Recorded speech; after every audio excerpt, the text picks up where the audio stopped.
అత్తయ్య కింద పడిపోయిందంటే మీకు చెప్తుంటే అర్థం కాలేదా అని పారిజాతం మీదకి సీరియస్ అవుతూ ఉంటుంది దీప. అలా బయటికి వెళ్ళిపోతూ ఉంటుంది. జ్యోత్స్న నిన్ను ఎట్టి పరిస్థితుల్లో బయటికి పంపించొద్దని చెప్పింది కదా అని చెప్పేసి అంటూ ఉంటుంది. ఇక దశరథ ఆ మాటలన్నీ విని కార్ దగ్గరికి వెళ్తూ ఉంటాడు. పిన్నితో ఇప్పుడు గొడవ పడే కన్నా చెల్లి సంగతి చూసుకొని వస్తే మంచిదే అని చెప్పేసి దీప వైపు చూస్తూ ఉంటాడు. ఇక దీప అయితే దశరథని చూస్తూ ఉంటుంది. ఇక దశరథ నువ్వేం కంగారు పడకమ్మా, నేనున్నాను కదా, నేను వెళ్తాను, నువ్వు కంగారు పడకు అని చెప్పేసి అంటూ సైగ చేస్తూ ఉంటాడు దశరథ. నేను వెళ్ళి దాని సంగతి చూస్తాను, నువ్వు బయటికి రాకులే అని చెప్పేసి కారులో నుంచి అయితే బయలుదేరి వెళ్తూ ఉంటాడు. అది చూసి దీప అయితే అమ్మయ్య నాన్నకి అర్థమయ్యింది, అది చాలు నాకు, అత్తయ్య దగ్గరికే వెళ్తారే అని అనుకుంటూ ఉంటుంది.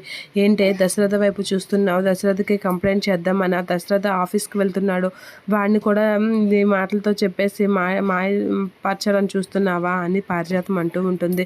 అది కాదమ్మా అని అనేసరికి జ్యోత్స్న చెప్పింది కదా, నువ్వు చెప్పింది అబద్ధమని, అంతే, నువ్వు బయటికి వెళ్ళడానికి వీల్లేదు, నువ్వు లోపలికి వెళ్ళు, నువ్వు బయటికి వెళ్ళకుండా నేను చూసుకుంటాను కదా అని చెప్పేసి అంటూ ఉంటుంది పారిజాతం. నేను ఇక్కడే కాపలా కాస్తాను, మా మనవరాలు వచ్చినంత వరకు నేను ఇక్కడే కాపలా కాస్తాను అని చెప్పేసి అంటూ ఉంటుంది.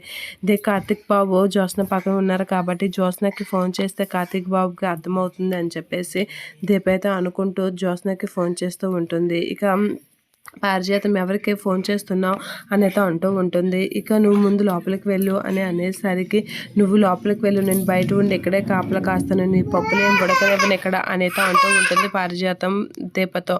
ఇక దీప అయితే ఎలా అయినా బావకి విషయం తెలిసేలా చేయాలి అని చెప్పేసి దీప అయితే జ్యోత్స్నకి ఫోన్ చేస్తూ ఉంటుంది. ఇక జ్యోత్స్న అయితే ఫోన్ సైలెంట్లో పెట్టేస్తూ ఉంటుంది కార్తీక్కి తెలియకుండా. ఇక ఎవరు ఫోన్ చేశారో ఎత్తు అని కార్తీక్ అనేసరికి జ్యోత్స్న అయితే అలా చూస్తూ ఉండిపోతూ ఉంటుంది.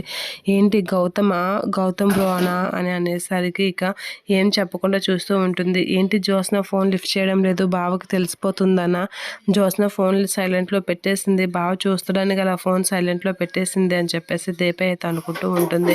ఎవరో కాదులే బావా, నువ్వు ముందు వెళ్ళు అని చెప్పేసి అనేస్తూ ఉంటుంది జ్యోత్స్న. అలా అనేసరికి కార్తీక్ సరే నీ ఇష్టం అని చెప్పేసి అంటూ ఉంటుంది. దీప ఎలా అయినా గొప్ప తెలివైందయ్యి అని చెప్పేసి అంటూ ఉంటుంది.